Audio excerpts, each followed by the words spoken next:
Sa gitna ng mga lumulutang na kontrobersiya, may mga balitang nag-uugat sa isang di umano'y utos ni Pangulong Coting Jr. na pagbantaan ng kabit ng kaniyang asawa na si First Lady Lizata Nasmags.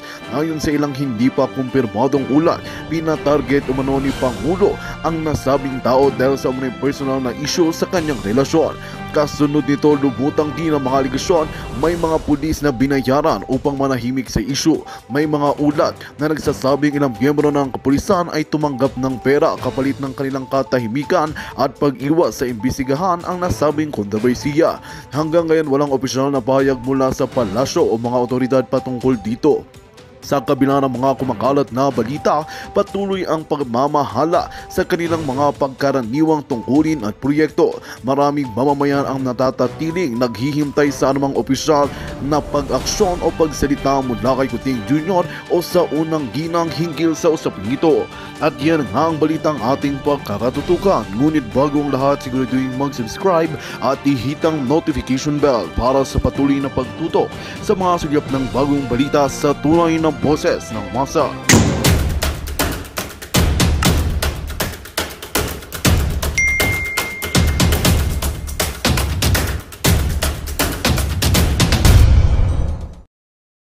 Usap naman tayo, mga bisibisihan na tayong dalawa.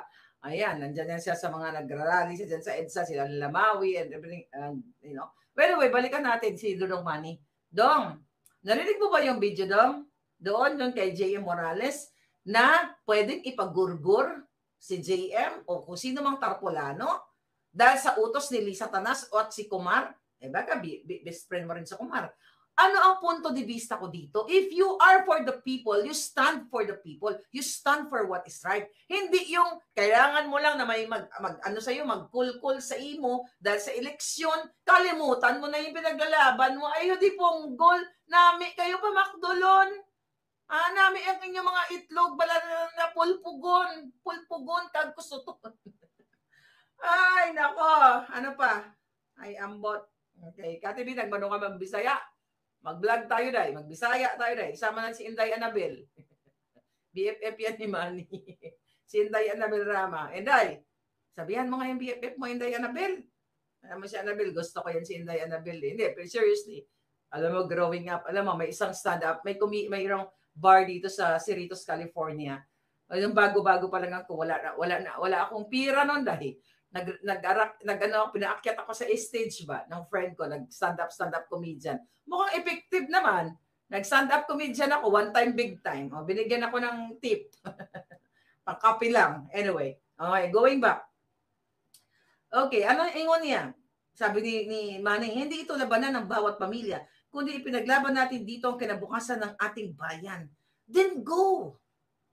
Ipaglaban mo, hindi mo kailangan umayon sa mga bangag. Kaso napatunayan na namin, Dudong. Wala man ikaw ginawa. Nag-gobernador ng imong jowa. Nag-ayos ba ang problema, ang kinabukasan ng mga taga-Jensan? Nagsenador ka na. O buong angkan nimo. Nagdato ba ang mga tao? Kahit hindi lang maging dato, naging komportable ba ang kanilang mga pamilya? Huwag na tayong maglokohan, magbuksing ka na lang. Or maglulo na lang. Okay? Ano pa sabi niya? Lilipas rin tayong lahat. Ito mga drama-drama niya.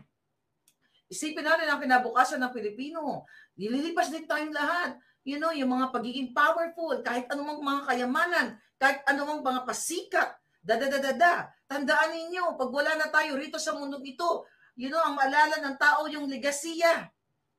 At yung nagawa natin sa bayan. Wala, yung mga ano na yan, yung mga pira-pira na yan, hindi na natin madala sa hukay. Ay, pahingi naman ng pira kami doon, kaluoy man mga palangga ko. Baka naman pwede ka magbigay ng tagpila. Magkano gusto niyo palangga? Taga-Jensan, pila ang gusto niyo. Kay Dodong Manny, sabi niya doon, pira-pira, hindi naman madala sa ukay. Pwede pamigay mo ng pira mo ngayon. 100,000 kada ulo. Baka manalo ka niyan. Vote buying yan. Giatay. That's true. Na hindi natin madadala sa hukay yung pera. Di ba yan ang lagi kong sinasabi sa inyo? Sabi ni Margarita, 10,000 daw yan. Bot-bot ni mo, sabi ni Lynn. The problem with you, not only you, Dodong, at iba pa, pagdating lang kayo sa eleksyon, nagbigay-bigay ng pira. Pag after election, wala na. Yun ay mga pagpakitang gilas ninyo. Ang tunay na pagtulong sa Pilipino, kahit wala kang pwesto. Ako, nagbigay-bigay man ako, pero hindi ko naman kaya yun palangga ng consistent. Magbigay-bigay man ako pag meron ako. Hirap din ako sa buhay. Kaya pare-pareho tayo palangga. Hindi naman ako nag-boxing sa mga saging, Baka sakali pag nanalo ako sa loto, bilhin ko kayo lahat ng bahay. Kung depende kung panalunan ko yung buong GDP ng Amerika. Ilan yun? 26 trillion? Pag nagbigay sa akin or yung government, yung revenue ng buong Amerika. Magkano ba revenue ng Amerika ngayon? Tingnan natin. Pag napanalunan ko yun, bili ko yung bahay o ilipat ko na lang kayo dito. Pila man? Wala naman ha. Basta, tsaka natin i-google ko magkano ang revenue ng Amerika. Bigay ko sa inyo. Anyway. Alright. Ano pa sabi ni Dudong? Dudong? Ay, naku, butigon man si Dudong. Sinungaling kasi.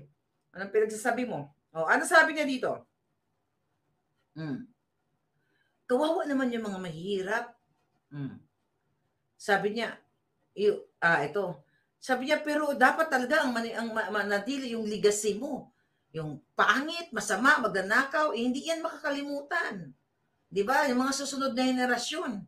Hindi ko nga Dudong nakalimutan na hindi mo naman inonor si Iman, kaluoy man, pero after 18 years, saka mo siya inonor-honor, kaya magaling mo siya nag-boxing, nagsumbong pa nga sa akin yung kamag-anak niya Dapat na magpa-interview ang bata. Sabi ko, wag na lang muna kay 17 man, kaluoy man, minor de edad yun. 17 si Eman yun, di ba? Binlag ko yung palangga. Kaya pumunta, ayon sa aking source, pumunta sa Jinsan, gisika-sika man ni Inday Jinky. Hindi man binigyan ng pera si Iman during that time, according to my source. Kamag-anak niyo ni Dodong Iman. Pero for sure, nagkapatawaran na kayo. Kaya nga, I was so happy nung nakita ko na nagyakap-yakap si Iman sa imo. Huwag na tayong maglokohan. Giyatay. Tayo pa ba? Hello? Ano sabi nito? Kawawa. Sabi niya, kawawa naman ang mga hirap. Lagi na lang niloloko pagdating sa eleksyon. Yun na nga, exactly my point. Bakit mo niloloko ang mga Pilipino? Sabi mo, kaya ka tatakbo kasi bagsak ng ekonomi. Tapos yung tinanong ka kay Marcos, number 1 ang ekonomi. Ulit-ulitin nyo dyan mga palangga. Ulit-ulitin nyo. Kayo dyan yung magaling magkulikot sa mga computer, ha? I-ano nyo yan? I-reel nyo ba? Nagluloko tayo. Huwag nyo na, huwag mo lokohin, Dodong. Alam mo kung ako sa imo, if you really want to help your kababayan. Hindi ka na kailangan magsenador kay hindi ka naman nakadungog sa mga ginabulong-bulong sa imo sa podium. Parang si Romualdez, di ba? Alright. Ay, di putar. Ano siling niya? Kailangan natin ang ating bayan. Ano pa yung sasabi nito? Wala na yan. Wala nang kwenta mga sinasabi ni Dodong. Mag-comedy na lang tayo dito. Mag-komedya. Bangag din ba di ay si Dodong? Sabi ni Palangga, ni Hernan. Umani itong mga polis. Umani itong mga polis sa KOJC. Maglo, sabi ni Well Gaps. No, the problem is, mga kababayan, Casey, wag naman ganito. Okay? Wag na nating iboto itong mga dating politiko na wala namang ipinakita sa bayan na mabuti. Okay? At kumakampi pa ngayon sa bangag. Dudong man i-educate kita. For sure, mapapanood mo to. Kung talagang para ka sa Pilipino, Dong. Kung para ka kaya nakaintindi man na si Dudong Mani, alam ko nag-iilonggo yan Nung nandoon ako sa chika-chika sa nag-iilonggo yan sila. Kung para agad sa mga tao, para agad sa imong mga kasimanwa, sa imong mga abyan, nga naman, i-push mo si Bangag Jr., sabi mo, BBM, baka naman pwede nating ituloy yung hearing kay Michael Ma. At ang pamilya mo, Araneta, Romualdez, sangkot man sila sa smuggling, agricultural smuggling. If you are for the people, if you are for the farmers, yan ang gawin mo. Hindi magtakbo-takbo ka, nagtakbo-takbo ako kay number 1 sa ekonomiya ng Pilipinas. Anong kadyutahan yan? Anong jutak pulbura? Magbasa ka doon. Before you open your mouth, think. Hindi ka basta-bastang nagsasalita. Ako nga minsan pag may sasabihin ako na parang hindi unsure ako, I will just talk in general. Baka magsabi pa dito, although minsan nagkakamali ako. Diba? Minsan sabi ko, si Andres Bautista, ang binabanggit ko, Andres Bonifacio. May mga ganon. Pero, Dodong Manny, if you are for the people, Dodong Manny, tulungan mo si distressed mother. Walang gustong tumulong sa kanya dyan ngayon. Takot yung ibang mga abogado dyan na tulungan siya, although nasa labas siya ng bansa, dahil hawak ni Satanas. Dong, may anak ka. Pare-pareho tayong may anak. Kinidnap yan, Dong, ni Lisa Marcos. Ayan, Dong, walang ang kaso sa akin yan, Dong, Libelous yan kung tutuusin. Kinidnap ni Lisa Tanas Marcos sa ginamit ang power ni Bangag. Nakaalyado mo ngayon. Ang dalawang batang minor de edad na nandyan sa Pilipinas, pinadukot ni Lisa sa Turkey. Then pupunta ka dyan, nagmakadiyos ka pa dyan na ganyan-ganyan pa. Katoliko din ako, you're born again, whatever, whoever. Ano man ang pinano mo. This is about human life. Buhay ng tao. 'Di ba? May pinakidnap sila, tapos pupunta ka. Inapoint sila na kinubli sa taong bayan na si Michael Ma. Pupunta ka, pinakawalan ang mga drogista, mga pulboronic. Yang si Napoles. Nakumita si Bangag Jr. dyan. Andyan, nasa affidavit ni Napoles. Pinakawalan. Are you really for the Filipino people? O you are for the position and for vested interest? Masarap kasi doon pag may position. Party-party, let it be, duran-duran, ganon-ganon. Headbangers, ganon-ganon kayo para kayong mga julul. Di ba? Oh my God. Kaluluoy man talaga ang mga kababayan natin. Sabi ni Ellen M., no more Birkin and Hermes for Jinky. I'll place my vote for Kiboloy if he runs. Speaking of Hermes, ayan, hindi pala naman madala ni Jinky ang mga Hermes at saka mga Birkin. Sabi mo, pag nategi kayo, baka naman pwedeng bigyan si Palangga. Criselda, gusto mo ba ng Hermes? Galing kay Inday Jenke. Hayaan mo na si Inday Jenke, yan ang kaligayahan niya, di ba? Pero you know what? Let's talk about that. Kasi asawa ng politiko yan If I have that capacity, kung may ganyan akong swerte sa buhay, na nakaasawa ako ng boksidor, ito kasi si Palangga, pinag-boxing ka, mag-boxing ka noong, mag-boxing ka. Ayaw man niya mag-boxing. Gusto niya lang lagi nakakap kay Hinday Maharlika. Kaya ito na ang buhay namin. Hindi nang wala tayong Birkin. No, but seriously speaking, how much is Birkin?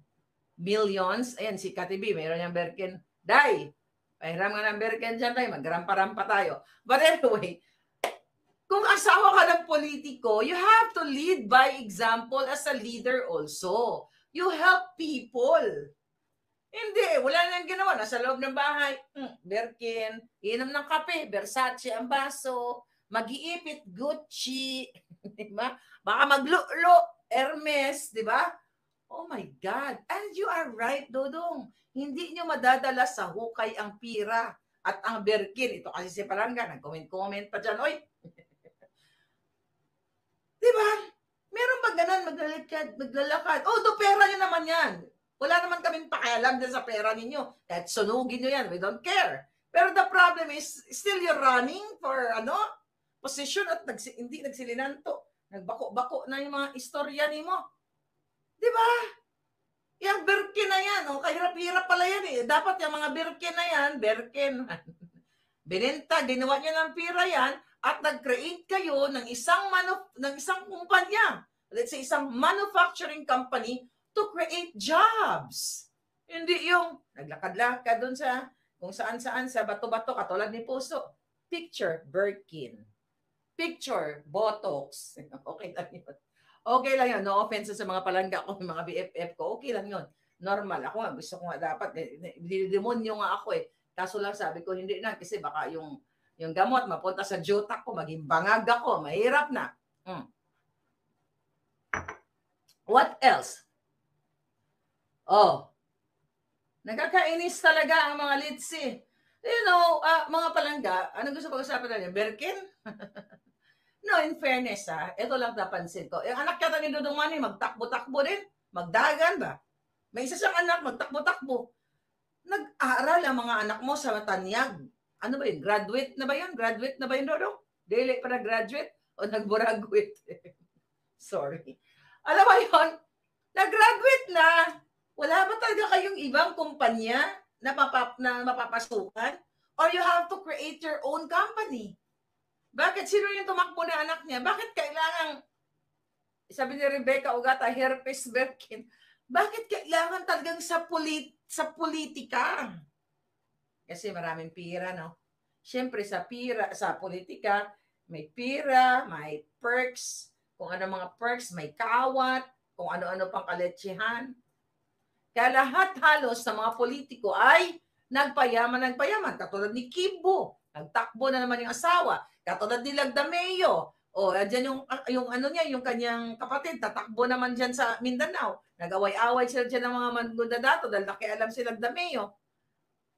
The ultimate solution sa problema ng bayan ngayon, mga dodong, yung mga inayupak na yung mga nag-file na mga lumang mga politiko, exempted yung mga bago kasi we want new names, good names. Yung mga dati ng politiko, kung talagang totoong may pagmamahal sa bayan yan, nandyan na yan sila sa kalsada. Kasi para sabihin na si Marcos Jr. ay isang bangag at ang asawa niyang si Lisa Tanas ay isang addictus benedictus. Diba? Imagine mo, napakatapang icon ng katapangan, Cathy B, na nagsasabing si Marcos Jr. ay sumisingot ng pulboron, dumudugo ang ilong. Wala kayong ginawa. Ngayon, magtakbo-takbo kayo. Tapos pinagbibintangan tayo na nagpalabas tayo dito ng video na tayo nagpapakalat ng deepfake daw. AI, itong putang inang ito. Hindi ba deepfake yan? Tignan mo yung leog niya, parang kuro-kuro. Tapos ito inedit, pinusa ano niya. Pinusa kanyang ano. O ano yan? Mula sa sa guro-guro naging fetus. Anong kadyutahan yan? Pera ng bayan yan. Binabayaran niya yung editor. Hindi na nahiya itong kidnapper na yan. Tingnan mo yung liog niya. Tingnan mo yung iroy niya. Yaks, kadiri. Parang may ano yan, no? Nana ba yan? Pinagbibintangan na si Maharlika, nagpakalat ng video daw. Sabi ng DND, sabi ng DND, PNP, NBA, pagkipag-ugnayan kami sa Amerika, kailangan si Maharlika ay kailangan yung nagpakalat ng video ay maparusahan. Anong petsa na? Anong ibig ko sabihin? Authenticated ang video natin. Takot silang mahiring dito sa Amerika. Dahil doon malalabas, maglalabasan kami ng ebidensya kung yun ba ay deepfake. Yung pinakita ko sa inyo, yun ang deepfake. They're spending people's money sa trolls at sa paggurgur, pag-apak sa pison sa guro-guro o sa butod ni Lisa Tanas. Nakita mo yung mga kuro-kuro niya dito? Ako si kuro-kuro. Very New York. Tangin ng Very New York yan. Okay lang maging very kanto girl. Kesa naman yung kuro-kuro mo doon. Giatay. Naunsa mga mo? Gusto nyo? Gusto nyo mahalin ng Pilipinas? Ikaw, Dodong, lahat ng nasa slate ni Bangag, huwag nyong iboto.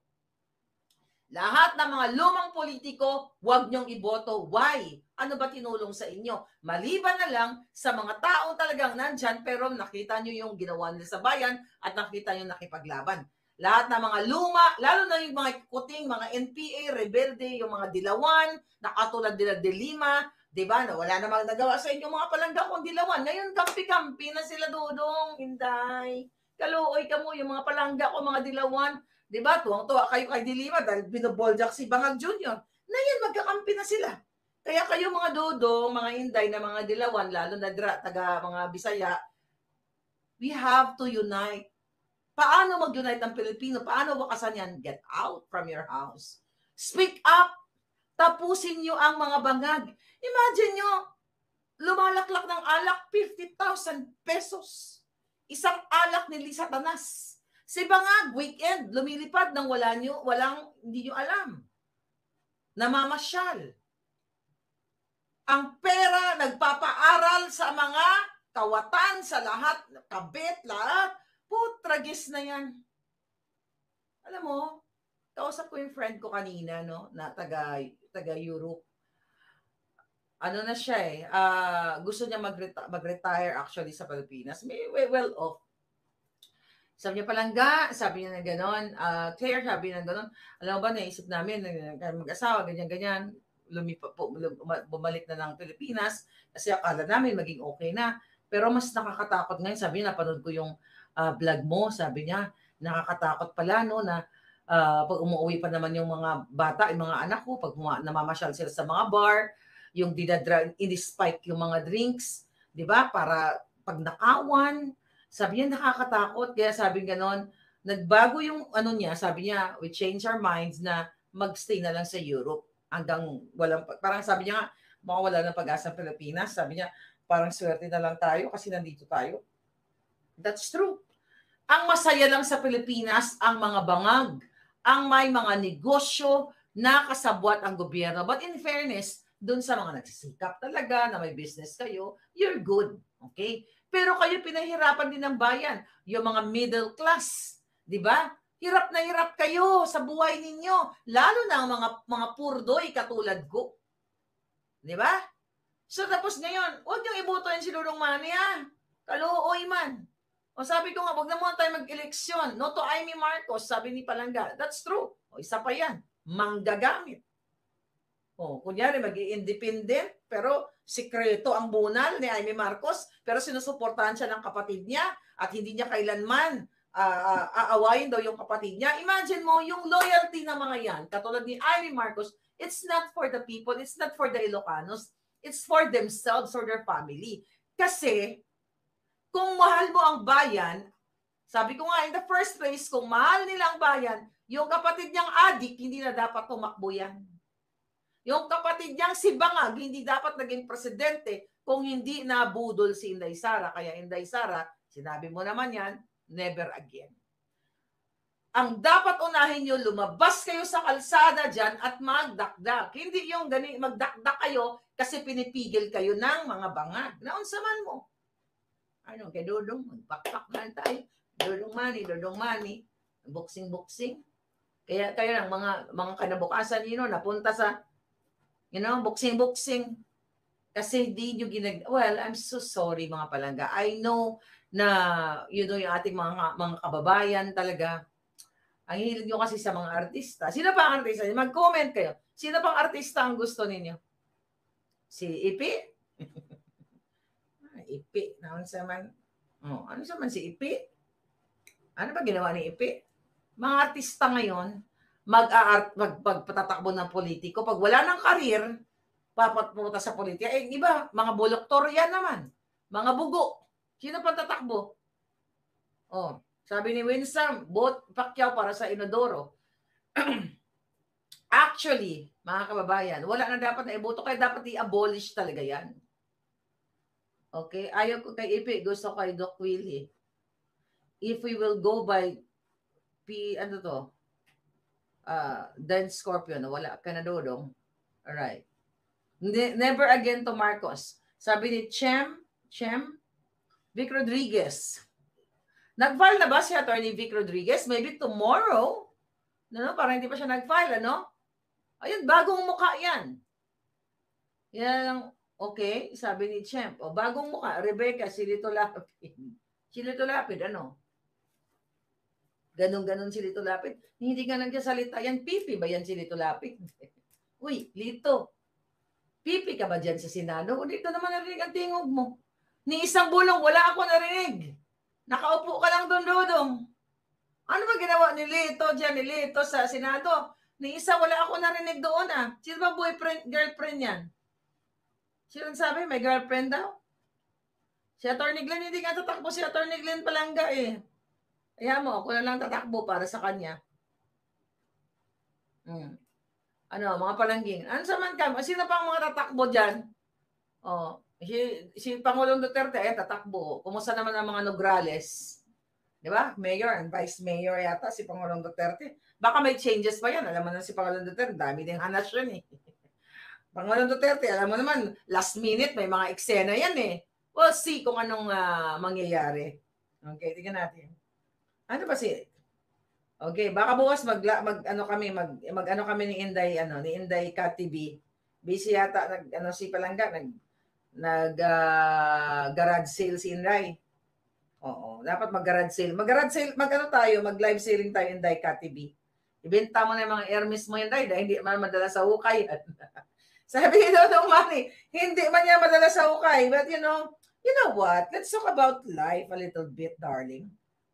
Okay, paulit-ulit na itong live. Tignan natin. Oh, okay. So may magandang balita. Okay. Ngayon, mga palangga. And then, Kati B, alam si Kati B, ano yan? Talagang nakikita ko yung previous Facebook niya. Previous mga post niya, talagang matulungin. We talk about helping you guys kung ano man ang pwede. Kaya sabi ko, ngayon Day, Inday Kati, ngayon narinig mo ako, ibenta na mga Hermes yan, Day. Hindi man madala sa hukay. Ako nga, ang bit-bit ko lang na mga bag, yung mga mura-mura lang, pero it matches with my alindog. Na-enjoy mo na yan, Day, lahat ng mga yan. Let's do charity. I know you're doing ever since. Di ba? Sabay ka na yun, Day Jinky. Baka mahalin ka pa ng bayan. Itapo na yung mga Hermes na yan, Day. Ibenta na yan doon, Day. Para maging pira. Di ba? Baste, Marcoleta, Attorney Vic, Attorney Harry Roque, sabi ni BC, si Attorney Harry Roque, ambot lang kung mag-file yan ng parang hindi naman kasi si Attorney Harry mukhang nasa bakasyon grande. Mukhang nasa bakasyon grande si Attorney Harry, no? Kasi alam mo naman yung mga Huwad Committee, gusto talaga siyang illegal na na ikulong, mga inayupak na yan. See that? Yan, mga yan. Mga kongresista, ginagamit nila yung kanilang kapangyarihan para ikulong, i-contempt ang gusto nilang ikulong. Tayo magkulong sa kanila. Tayo ang mag-ano sa kanila, mga yawa sila. Ano ba? Ay, di ka lang, si These Nuts, hurot na iyang kwarta mo, kinahanglan magpa-refill, sabi ni sabi ni Zorro, kinain na ng sistema si Pacquiao, kain ng suka. Exactly, huwag yung kainin ng suka nyo. Kadiri man yun. Ginamit lang daw si Diwata. Uy, naunsa man. Sabi ni, tika lang mo, may pinadala si Dodong Manny dito eh. Sabi ni RC, solid Manny Pacquiao. Nga namang solid ka. Okay lang, solid ka ng boxing. Nga, solid ka. Kahit niloloko ka ni Dodong Manny, well, opinion mo yan Palangga. Good luck. At hindi na manalo si Dodong Manny, lagay sa inodoro. Mag-preach na lang siya kasi pastor siya. Sabi ni Kai.